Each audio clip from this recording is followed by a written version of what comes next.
Grateful for your presence this morning. Thank you. Those who are visiting with us, thank you for being here. Let's open our Bibles to Ecclesiastes now and see what wisdom we can gain from this important writing of Solomon. Ecclesiastes is one of the most significant of books touching on philosophy as to why we're here living life under the sun and studying the meaning of it and thinking about it and anticipating what it's all about. Meaning. Is there meaning? Is life under the sun, the life that we live, does it have any value? Does it have any meaning or merit? Let's take God out of the picture. This is where you find yourself in many of the college and university science classrooms, trying to give the philosophy of the origin of mankind. And you have already predetermined that you will decide this without any reference to an invisible God. And so you begin to look at life under the sun. And you have to come up with an explanation. And since you have already eliminated in your mind even the possibility of an invisible God creating the universe and therefore giving it meaning and purpose, you're left with a world that is fully here by accident. It has no meaning. In fact, all that is done under the sun is very empty. It's meaningless. It's vain. It's useless. It's futile. It's just here with no purpose whatsoever. And Solomon looks at that, and it vexes his soul to think from the humanistic standpoint, from the philosophical naturalism, from the standpoint of taking God out of this picture and leaving ourselves to explain everything without God. Then life under the sun means nothing. It just happened. And just as surely as it happened by accident, your brain waves happened by accident. And so it is useless to even think about it. It's useless to think about, why am I thinking about it? How did I come to think? Why am I worried about it? And if his life under the sun has no true value, no true meaning, then it is futile to even think about it. In fact, learning is useless.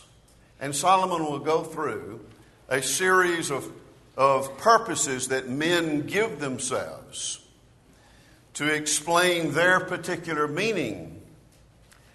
And when they look at themselves with that particular meaning, it still comes up seemingly empty. Put the Creator back in. At the end of the book, he says, remember your Creator. And so you put the Creator back in, and then you have a purpose. But take the Creator out of it, and you have no meaning whatsoever. So I'd like us to think then in this morning's lesson 5 points from this book. Life under the sun is actually futile and empty, vanity of vanities, vexation of spirit. We come away feeling empty, and we are empty inside. If life under the sun is only for these 5 purposes. So let's look at them one by one.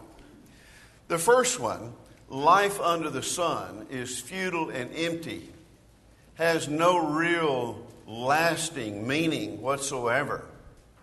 if it is trying to find happiness, some kind of satisfaction, some type of fulfillment, and you're trying to get to accomplish that by knowing the most.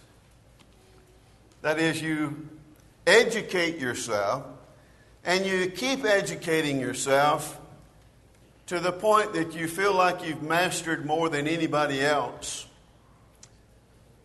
But is that why you're here? To know more than anybody else? Is that where you're going to find true happiness? Well, Solomon tried that. He's going through and he's trying to list some things that might bring some kind of pleasure, some kind of meaning. And he says, he starts out in chapter 1, verse 16, that I communed with my heart, saying, look, I have attained greatness and have gained more wisdom than all who were before me in Jerusalem, including David. My heart has understood great wisdom and knowledge. And I set my heart to know wisdom and to know madness and folly. And I perceive that this also is grasping for the wind. I like that expression because when you grasp for the wind, you come up empty. It really does not deliver. That is, if you know more than the next person, that does not satisfy the soul. Philosophical materialism, that is the philosophy that we're here only because particles, material things bumped into one another, and this is just what came out of those accidental run-ins or bumps or explosions. We're all made up of material, and that's all there is. There is nothing outside that. In Athens, Greece, when Paul went through the streets and he noticed that they had a monument and a statue to just about every kind of god imaginable, mythological gods. And then he saw one to the unknown God, just in case they missed one. They were trying to be ecumenical. That's a term where you're trying to be all-inclusive. Everybody gets along. Everybody just agrees to everybody else's religion and just give validity to it all. And so they had one just in case we miss it. Anybody that's got another God, we can place him on this monument right here. The unknown God. And so Paul took advantage of that. And he says, well, you know, you've got a monument over there to an unknown God, which means you don't know everything, do you? And that also means that there might be a God that you don't know. Well, I want to talk to you about that God that you don't know. And then he went on to talk about the fact that the God that you don't know is the God that doesn't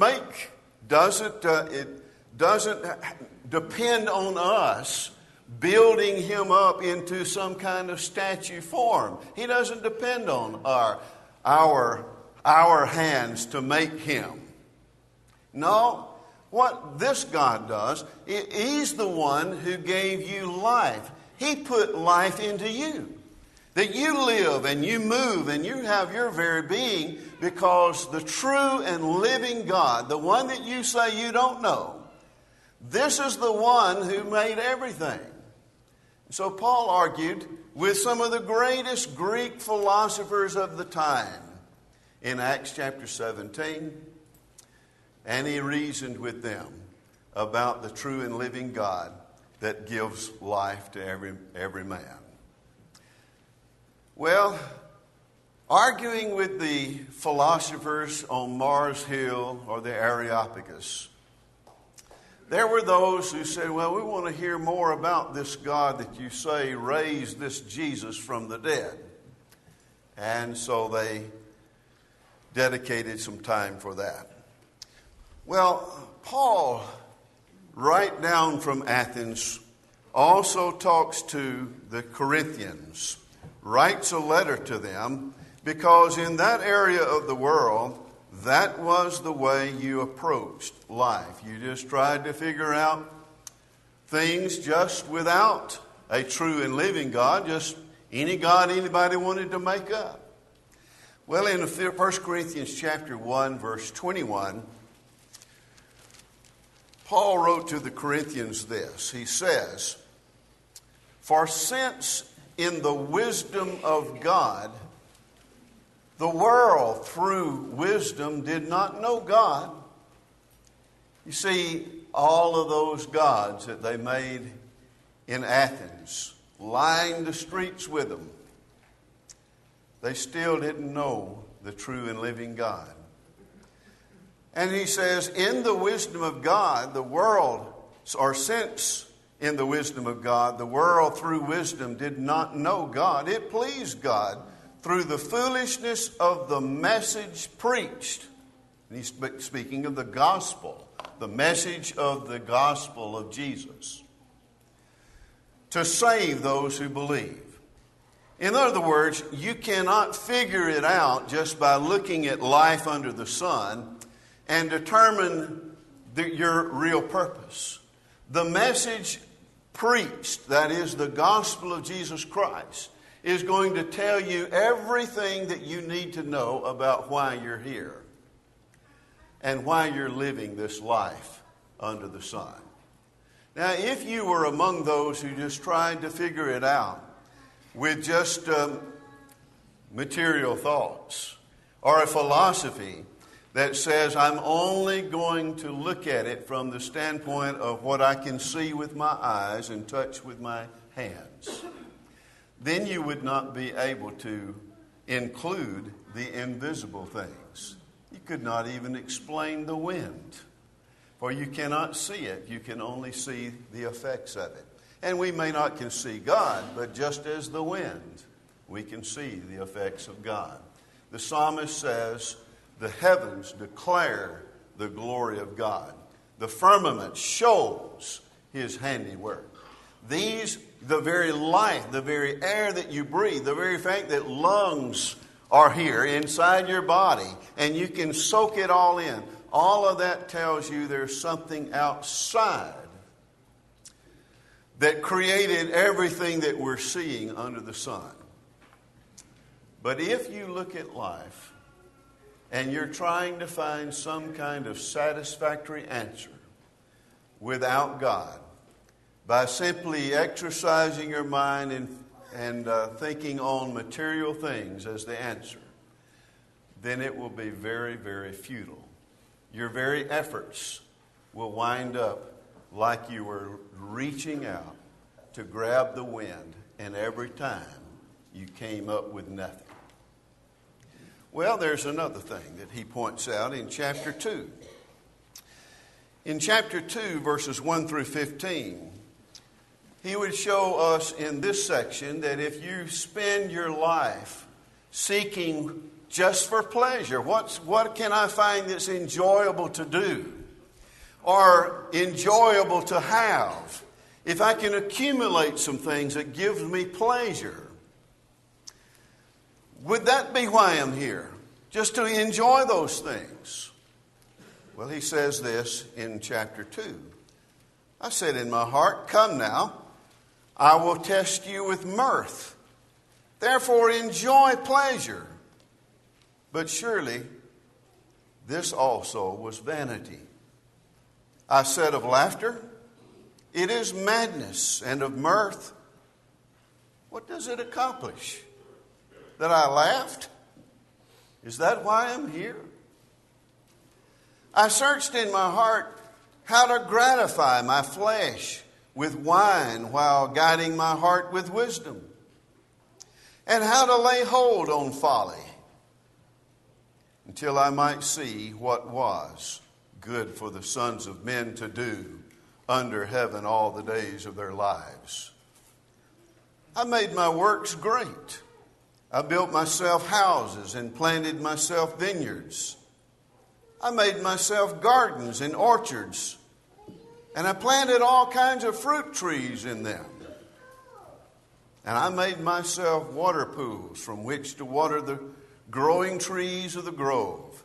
In other words, I was figuring out how to get the best of the things under this sun and put them where I can enjoy them. I can arrange the things that are under the sun to my personal enjoyment. I acquired male and female servants and had servants born in my house. Yes, in other words, I had accumulated people who could serve me. And yes, I had greater possessions of herds and flocks than all who were in Jerusalem before me. I mean, I was living the life of luxury and pleasure. I also gathered for myself silver and gold and the special treasures of kings and the provinces. Well, suppose that's what you can get in this world, is that you could live the life of kings. Is that why you're here? Is that the reason that he who gets the most wins? We win what? In the end, you die just as the poor man. But I acquired male and female singers, the delight of the sons of men, and musical instruments of all kinds. Wouldn't it be nice to have your own choir or your own music, a personal choir of those who would sing the best songs to you, your favorite songs, the best music? Well, is that what it's about? Having the best music? Being pleased with the sounds of the instruments and the sounds of the singers? Is that why we're here? So I became great and excelled more than all who were before me in Jerusalem. Also my wisdom remained with me. Whatever my eyes desired, I did not keep it from them. I did not withhold from my heart any pleasure. For my heart rejoiced in all my labor. And this was my reward from all my labor. What? I could look out here and I could see my groves. I could see my servants working the fields. I could hear my singers singing. I could have all of these things that are just wonderful to have. But for how long? And is that the reason you're here? And this was my reward from all my labor. And then I looked on all the works that my hands had done and on the labor in which I had toiled, and indeed what, Solomon? Indeed, it was all vanity and grasping for the wind. There was no profit under the sun. Are we here just to see how much we can accumulate? Are we here just to see if we can have the best toys, the most toys? Well, he says, when you think of life under the sun, and that's all there is to it, there's something missing. Now, over in chapter 3, the reason why that is so, verse 11 of chapter 3 says, He, God, has made everything beautiful in its time. Also, He, that is God, has put eternity in their hearts. In other words, there's something about us that we all have this sense, and it's built into us from the creation of the world. And that is this sense that life under the sun really isn't all there is. That there's something there's this sense that we're here with purpose, and that we're going to have something going on beyond this world, beyond life under the sun. And that's that eternity in the hearts. And that's why men and women from all over the world They will try to give a meaning to it. And they will try to develop some kind of explanation. Why? Because we're the only creatures who anticipate something beyond the grave. Life under the sun must not be about worldly pleasures and riches and accumulating things.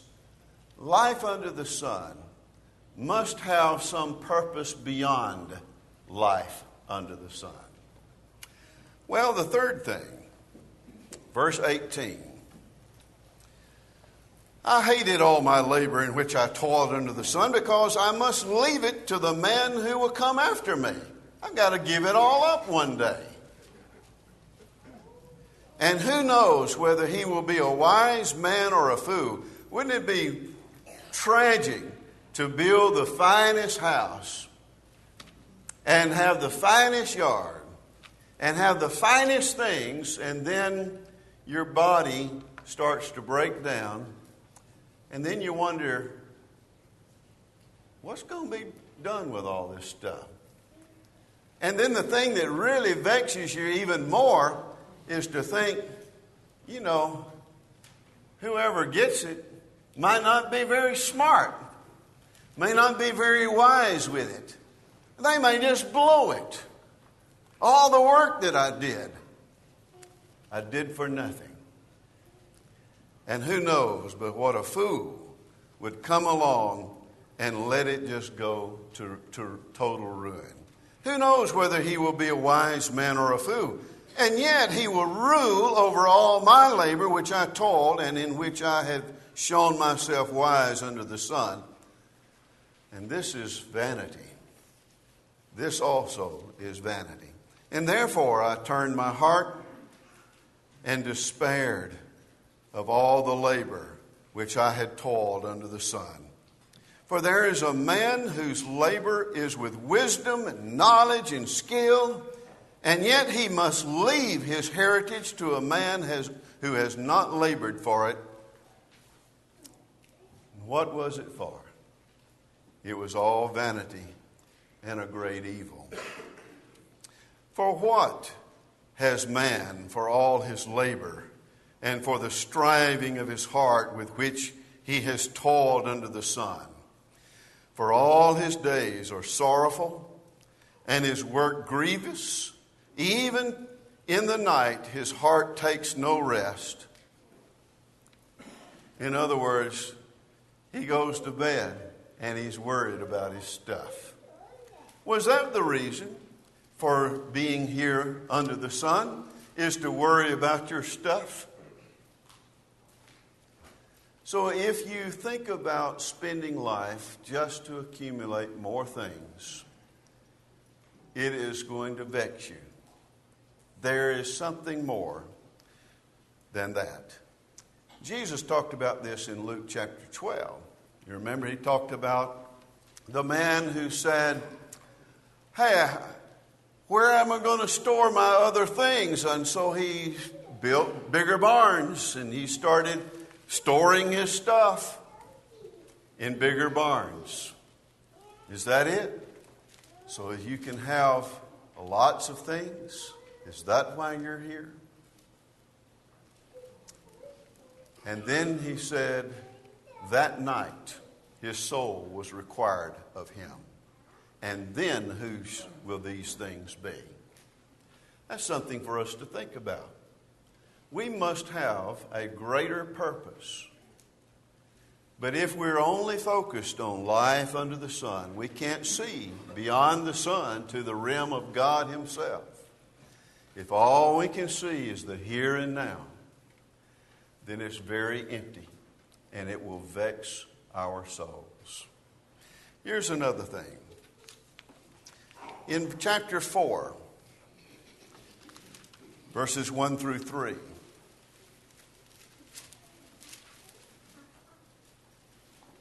then I returned and considered all the oppression that is done under the sun. And look, the tears of the oppressed, but they have no comforter. On the side of their oppressors, there is power, but they have no comforter. Therefore, I praise the dead more than who were already dead. Or I praise the dead who were already dead more than the living who are still alive. Yet better than both is he who has never existed, who has not seen the evil work that is done under the sun. There's oppression everywhere. You go over into sections of Africa, and you see people living in poverty, and you see them living the most dreadful kinds of lives. And part of it is because in the wisdom of some, power is everything. And because power is everything, power gets you wealth, and that's why they're living under the sun. And even if there are people who wanted to relieve those in poverty, sometimes it cannot take place.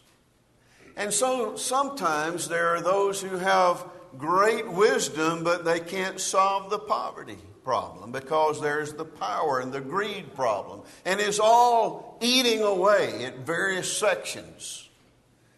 And it's causing so much grief and hardship. But if it's all about just living here and then dying, and that's it, then it would have been better not to even exist. Life under the sun is truly futile and empty if this is all there is. If we must view this life as an end to itself, that we just got here by accident and we leave and there's nothing else. Then in chapter 5, look with me at verse 10. Life under the sun is empty and futile if we are deceived into thinking that money can buy happiness. Very similar point, but not exactly the same. There, we have seen in our lifetime, some of us have seen some of the wealthiest people live the most miserable lives. And so it must not be the case that the mere possession of material things and what money can buy does not automatically bring happiness.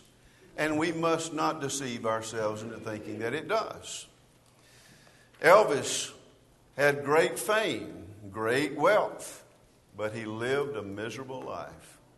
Howard Hughes, George Soros, miserable men, with some of the greatest had some of the greatest possessions or material goods that you can imagine, and yet are miserable to the core of their being. And when they die, it's all, where does it go?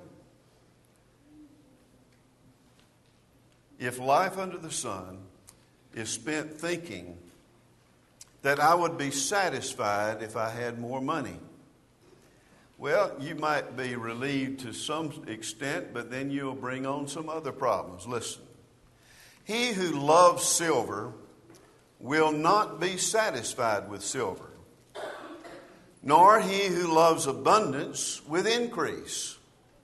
This also is vanity. When goods increase, here's the problem with that. They increase who eat them. I mean, you got to have more servants then to take care of more stuff. And the servant's going to eat a part of it. They got to live too. And so what you've done is you've increased your goods, but you've got to increase the care. Those who can take care of these things. And so what profit have the owners except to see them with their eyes, just to say, yeah, I see that I own that. The sleep of a laboring man is sweet, whether he eats little or much, but the abundance of the rich will not permit him to sleep. There is a severe evil which I have seen under the sun. Riches kept for their owner to his hurt, but those riches perish through misfortune, When he begets a son, there is nothing in his hand. As he came from his mother's womb, naked shall he return, to go as he came, and he shall take nothing from his labor, which he may carry away in his hand. Which brings us then to our final point. If you can't take any of the material things with you when you die, what is your purpose? Well, your purpose is not what you can take materially, what you can grab with your hand and take with you into the grave, but what you can take in your spirit, what you can take in your heart and carry with you to the grave. You see, there are some things that you can carry with you only in your heart, your spirit. In Hebrews chapter 11, in verse 13, the Hebrew writer talked about living by faith. That is, you living by faith, you're not living with the idea of life under the sun is all about material things, but you're looking at life inclusive of the Creator and the bigger picture of where you go after you die and how you prepare to die. And so how do you make sure that when you die, your soul is ready to die? What can you take with you? And the Hebrew writer says, these all died in faith. And when they died in faith, their faith made the difference. The most significant part of living life under the sun is making sure that you remember your Creator in the days of your youth. You don't wait. Live your life for the flesh and the passions of the flesh and then get to the end and repent. No, what you got to do is repent now in the days of your youth. Include and enjoy life under the sun, but with the view that this is a blessing from God. These are things that God has given me on a temporary basis to use them until I get to my real goal. And so he ends the book in chapter 12 talking about phasing out and dying. And then the golden cord is broken. The silver cord looses the soul. Our soul goes back to God, and the flesh goes back to the dust from which it came. Then what? Well, he says in Ecclesiastes 12 that the whole duty of man was this: to fear God, to keep His commandments. That's the whole duty of man. That's why you're here. Because He's going to bring everything into judgment. That's why we're here. This is a testing ground to get to the next life. And so, from this book, we learn the real meaning of life. I hope this morning that you understand just how significant and powerful and meaningful it is to believe in the Lord who created you and to know that you're accountable to the Creator and that you're going to give an account of yourself before God. No, you're not here by accident. Life under the sun is full of meaning because God created you. But He wants your soul to be His now so that it will be His when you die. What you carry with you is the righteousness of your faith in Jesus Christ. And if you've never obeyed the Lord because you haven't believed, then I hope this morning you will. If you need to repent of your sins, confess your faith in Jesus and be baptized, and we can help you with that. Or if you've done that and you've fallen and need to correct things in a public way, and we can help you with that, please let your wishes be made known as we stand together and sing this song.